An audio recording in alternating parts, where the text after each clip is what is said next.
दोस्तों नमस्कार। अभी अंकलेश्वर में है और सबके द्वारा से एक मैसेज आया था। जो एक माँ जी है और उनके लड़के हैं बहुत ही बुरे हालत में रह रहे हैं। चलो डायरेक्टली उनसे ही बात करेंगे, आपको सभी को दिखाएंगे क्या पोजीशन में माँ जी और लड़का रह रहे हैं। आ जाओ। 2 दिन पहले हमको व्हाट्सएप के द्वारा मैसेज आया था। जो माँ जी है और उनके लड़के है। सीताराम શું નામ છે માજી? મંજુલાબેન ઊભા થઈ શકો છો? બેસી શકો છો?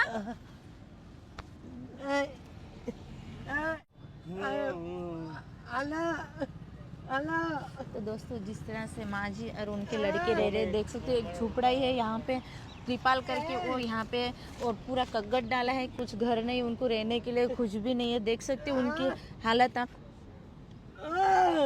શું નામ છે? મંજુલાબેન. તમારું નામ શું છે ભાઈ? પ્રતાપ ઉસોણી. અહીંયા કેદું ના રહેવો છો તમે? આજે રાતે લઈને જઈશ એમને તો સવારે ઘરે આવું છું. ઘરે જવું છે હા. કાલ સવારમાં? ના, આજે રાતે નીકળીશ તો કાલે સવારે પૂરી જઈશ. આજ રાતે નીકળશો, કાલ સવારમાં પહોંચશો। ગામ કયું તમારું? એટલે ગામ તો જુનાગઢ જ છે પણ મારું રહેવાનું અહીંયા છે અને ઘર બાર મારું અહીંયા આગળ નથી, મારા માસી રહે છે। હા, મારું ઘર જુનાગઢ છે। જુનાગઢ છે। અહીંયા કેદું ના રહેવો છો? અંકલેશ્વર. અંકલેશ્વર છે। અહીંયા કેદું ના રહેવો છો તમે? મારો જન્મ જ અહીંયા છે। તમારા મમ્મી છે ને તમે અહીંયા આ જગ્યામાં દીકરો છું। આ જગ્યામાં તો કઈ નહીં, આ તો અત્યારે કેટલા સમય થઈ ગયા તમે અહીંયા રહેવો છો? મારા જન્મ પહેલાથી રહે છે મારા મમ્મી આ જગ્યામાં? આ જગ્યામાં। માસીને શું થયું? એમને પેરાલિસિસ પેરેલિસિસ છે। વાઘ વર્ષના દિવસની મને હોસ્પિટલ લઈ ગયો હતો, હા, ત્યારથી તકલીફ છે। ત્યારથી તકલીફ છે। તમે શું ધંધો કરો છો ભાઈ? હું પહેલા મેન્ટેનન્સનું કામ કરતો, અત્યારે કામ મને અવેલેબલ નથી। તમારી આ હાલત કેદું ની આવી છે? 8 મહિના 10 મહિના થયા। 10 મહિના થયા। તમે ચાલી ન શકો? હા, ચાલે નહીં શકો। તમારું ગામ? જુનાગઢ। જુનાગઢમાં પરિવાર વાળા રહે છે? માર બી હશે, કઈ નહીં બોલાવે, કઈ નહીં બોલાવે। મમ્મી જાવા દે કને કોઈ હું છું। તમારા ભાઈ ની બધે ક્યાં રહે છે? ભાઈ નથી, ભાઈ નથી, મરી ગયા। તમને છોકરો? બેન બસ બસ બસ। આ છોકરો એક જ છે તમને? હા, તમે અહીંયા કેદું ના રહેવો છો? વર્ષ થઈ ગયો છે? આ સામે રહેતા એ જગ્યા વેચાઈ ગઈ। આ સામે રહેતા હતા? આ જગ્યા વેચાઈ? બધી હું હતું? બકાઈ બધા એ ઢોર ઢાંકર બધું હતું પણ મારી મમ્મીની મગજમાં ફાટી હા, બધું વેચાઈ ગયું મારું। હા। બરબાદ થઈ તમારું પોતાનું ઘર પણ અહીંયા હતું? ગયું। ને મારું પોતાનું ઘર પ્રાચી છે, સોમનાથ વેળો।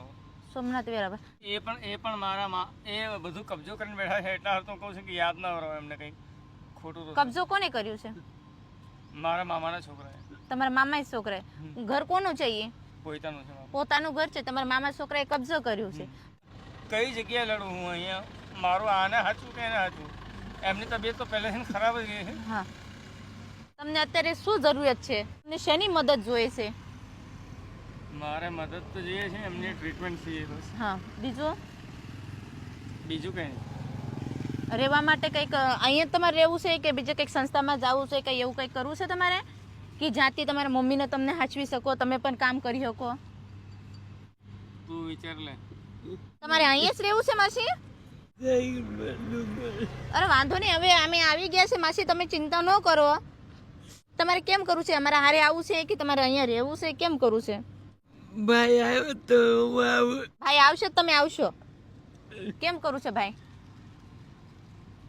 આવા વરસાદમાં તમે અહીંયા રહેવો છો, અહીંયા પાણી ભરાતું હશે ને? તો મને ખબર નથી, 2 વર્ષ આવ્યા છે અત્યારે।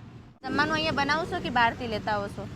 મને કામ મળે ત્યાં, ને કામ મળે તો હું લઈને આવું। હા, ત્યાં હોટલમાંથી લઈને આવું, હું કામ કરું, તને પૈસા આપું। તો કેમ કરવું છે? આવું છે અમારા હારે? કેમ કરું તમારે? માસી કહે છે કે તમારા ઉપર હું મમ્મી જાઉં તને, તમારે આવવું પડે? હું કામ કરીશ તો કંઈક થાય। તમે અત્યારે શું કામ કરો છો? હું અત્યારે ગમે હું મજૂરી કરેલું છું. જે કામ મળે એ મળી જાય બરાબર. તો તમે અને તમારા મમ્મી અમારી જોડે ચાલો હા બરાબર છે. ત્યાં તમારે નાનું મોટું જે કામ હોય એ એ કરવાનું. કરવાનું અને માસીને હાસવાનું તમારે. તમારા મમ્મીને એવું લાગે કે મારો છોકરો મારા હારે છે, બીજા જગ્યા કામ કરવા કરતા મમ્મીને પણ ધ્યાન રહે અને તમારે જે કામ બનતું એ કરવાનું અહીંયા. તમારા મમ્મીની નસ જે ફાટી હતી એ કઈ રીતના ફાટી હતી? એક બકરીનું બચ્ચું હતું, હા. આ સામેવાળી ગટરમાં ડૂબ્યું. હા એક એમને બ્લડ પ્રેશરની બીમારી લગભગ હા. 15 થી 20 વર્ષથી છે. હા એ બ્લડ પ્રેશરની દવા ખાતા હતા. હવે સામે રાખ્યું ને હા રામનગર, હા ત્યાં આગળ ગટરમાં બકરીનું બચ્ચું રહ્યું.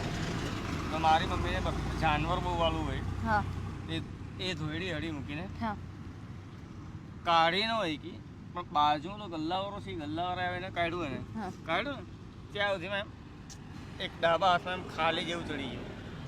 અને હાંજે હું પાછો આવ્યો હા તો મને કે મારા હાથમાં ખાલી જેવું ચડ્યું છે, બકરીનું બચ્ચું અહીંયા ડૂબી ગયું હતું. એટલે હું સમજી ગયો તો પેરાલાઇઝ મારી ગયો છે. એ સમય ઉપર મારી આગળ પૈસા નહોતા. બરાબર. 2 કે 4 દિવસ થયા મારા પૈસાનો જુગાડ કરતા પહેલાં. ત્યાં સુધીમાં આખો હાથ અને મોઢું બંધ. અહીંયાથી લઈને ગયો ત્યારે જુનાગઢ લગભગ 6 જણા ઉપાડીને લઈ ગયા હતા. લગભગ 75% શરીર એનું કામ નહોતું. હાલી શકે છે? હાલી નથી શકતા. હાલી નથી. એટલા માટે તો હું ગભરાયેલો છું. હું કરતો હું કરું. તો જો અત્યારે તમારે ગભરાવાની બિલકુલ જરૂરત નથી, કેમ કે જેટલી અમારાથી મદદ થાય છે એટલી અમે તમને મદદ કરશું. તમારા ઉપર છે, તમારે શું કરવું છે આગળ. આ રોડ ઉપર મમ્મીનો કાંઈ તમારે ઈલાજ નથી, તમને અહીંયા કાંઈ કંઈ મળવાનું નથી. તમને ખાસ કરીને મમ્મીને તમારા હરકે રીતે નવરાવવું ધોવરાવવું, હરકે રીતે એને ઈલાજ થાય, ટાઈમસર એને દવા મળે. શું કરવા મેં જાઉં છે તારે? જો હું મારું કામ છોડું તારા કારણે. તમને પણ અહીંયા કામ મળી જાય છે. મમ્મી કહેશે કે મારો છોકરો આવશે તો હું હા આવીશ. હું જાઉં તૈયાર છું. તમે સવારે નાસ્તો કર્યો હતો?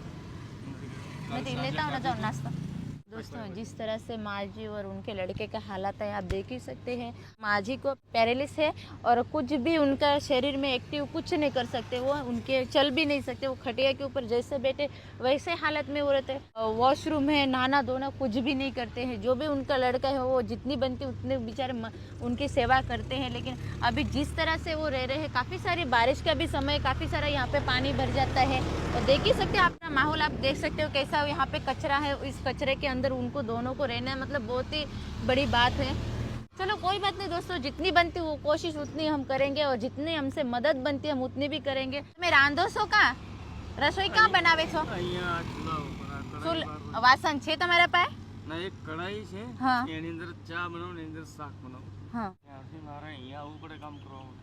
અરે અહીંયા તમારે જરૂરત જ નહીં, સુરતમાં લાટ કામ મળી રહી છે તમને. દાદા કેટલા દી થઈ ગયા? માસી ઓફ થઈ ગયા છે? ઓફ થઈ ગયા ઓફ થઈ ગયા છે? કેટલા વર્ષ થઈ ગયા? લગભગ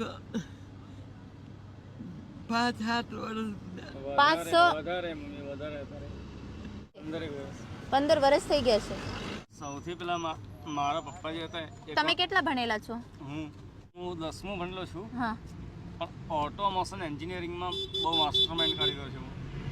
મારી 5 પરમેનન્ટ નોકરી આ નગીનદાસ સાયન્સ છે ને હા એમાં પ્રોડક્શન ઓપરેટર હતો હું. ત્યાંથી પણ નોકરી છૂટી કારણ કે મારી મમ્મીની તબિયત આમ તેમ ખરાબ રહી. હા એના ચક્કર બધી જગ્યાએથી 5 પરમાનન્ટ નોકરી છોડેલી છે. ભૂખ લાગી છે તમને? ભૂખ લાગી છે ને? તમને સરસ મજાનો જમવાનું લાવું છું. એમને ટ્રીટમેન્ટ કરાવી દો, વાત સાચી છે. અમે મદદ માટે જ અમે અહીંયા આવેલા છે. પણ માસીને તમે પહેલાં એક વિચાર કરો, એને સંસ્થામાં મૂકવી છે. સારી જિંદગી એને મળવા જોઈએ કે ન મળવા જોઈએ? મારી મમ્મી અત્યારે ના મળે. માં જિંદગી કેમ થાય બાની? અહીંયા બહાર કરી અહીંયા બહાર પાતારી કરીને તમે હોઈ જાઓ છો, બા અહીંયા ખાટલામાં હોઈ જશે. એના કરતાં સરસ આ મસ્ત એને રહેવાનું મળે, તમને રહેવાનું મળે, એની જિંદગી આગળની હારી જાય. એના માટે તમારે કંઈક વિચારવું પડે ને. એમની મેન્ટલ કન્ડિશન બરાબર છે. આવું છે માસી અમારા આરે? છોકરો આવે તો कोई बात नहीं दोस्तों, अभी माँ जी को मस्त अच्छे से खाना पहले तो दे देंगे। काफ़ी 2 दिन से वो भूखे हैं, उनको पैरालिस आ चुका है, कोई मेंटली डिस्टर्ब नहीं है, लड़का है। माँ जी की सेवा के अंदर उनका काम धंधा पूरा छूट गया है और माँ जी की सेवा कर रहे हैं। और यहाँ पे उनका कोई घर नहीं, वो ऐसा एक तंबू बांध के यहाँ पे रह रहे हैं। अभी हम माँ जी के लिए खाना लेके आ चुके हैं, खाना इसलिए लेके आ चुके हैं क्योंकि 2 दिन से वो भूखे थे और आप सभी जन देख सकते हैं ऐसी कोई व्यवस्था नहीं खाना बनाने की, माँ जी के पास कोई बर्तन नहीं, कुछ नहीं, इसलिए अभी उनको फिलहाल हमने खाना लाया है। मासी जम्मानो और 2 दिन के बाद आएंगे हम, माँ जी की अच्छे से अच्छी सुविधा करेंगे, नई जिंदगी की शुरुआत हो जाए। वहाँ से हम आए थे माँ जी को लेने के लिए, लेकिन अभी उनका लड़का बोल रहा है कि मुझे काम करना है, थोड़ा सा विचार करने का कि भाई हम क्या करें क्या नहीं। इनको बहुत समझाया कि भाई चलो हमारे साथ, लेकिन माँ जी और लड़का बोल रहे हैं कि मुझे 2 दिन का टाइम दो, मैं आना चाहता हूँ लेकिन मुझे 2 दिन का टाइम चाहिए। और यहाँ पे तो ऐसे कोई हम कुछ कर ही नहीं सकते क्योंकि ये रोड के ऊपर काफ़ी सारा यहाँ पे कचरा है, पानी भी बहुत सारा बढ़ता है। अगर ये यहाँ पे अच्छी व्यवस्था होती तो हम लोग किराना ला के देते, वासन देते, गैस ऐसी चीज़ें भी दे सकते हैं, लेकिन ऐसी आप खोलो कुछ ना, व्यवस्था समझ नहीं है कि यहाँ पे ठीक से रह सके। खुद का एक खटिया मुश्किल से यहाँ पे रहता है और बारिश आती है तभी खटिया के ऊपर ही दोनों रहते हैं, माँ जी और उनके लड़के। મને થોડોક ટાઈમ આપ વિચારવાનો એવું કહે છે। हम लेने के लिए आए थे माँ जी और उनके लड़के के लिए, लेकिन लड़के का कहने का मतलब है कि मैं नहीं आना चाहता हूँ, मम्मी को वहाँ पे रखना चाहता हूँ। वो वैसा बोल रहे हैं कि मुझे कुछ बाहर काम करना है और माँ जी बोल रहे हैं कि मुझे मेरे लड़के के साथ ही रहना है। इस वजह से वो दोनों टाइम बोल रहे कि हमको 2 दिन का टाइम दो, समय दो, थोड़ा सा विचार करके आपको बताएंगे, आपका कांटेक्ट करेंगे और हमारी भी ज़्यादा से ज़्यादा इनको मदद रहेंगी और 2 दिन के बाद आएंगे। चलो कोई बात नहीं दोस्तों, आगे भी आपको दिखाएंगे। 2 दिन के बाद और वापस आएंगे माँ जी और लड़के को समझाने के लिए, जैसे उनकी ज़िंदगी बदल सकते हैं, लेकिन वो नहीं मानना चाहते, उसमें तो हम कुछ कर नहीं सकते। जितनी हमारे से बनती कोशिश हमने की है उनको और आगे भी करेंगे। चलो कोई बात नहीं दोस्तों, ऐसे साथ सपोर्ट बनते रहिए। अभी देख रहे वो जिस हाल में वो रह रहे हैं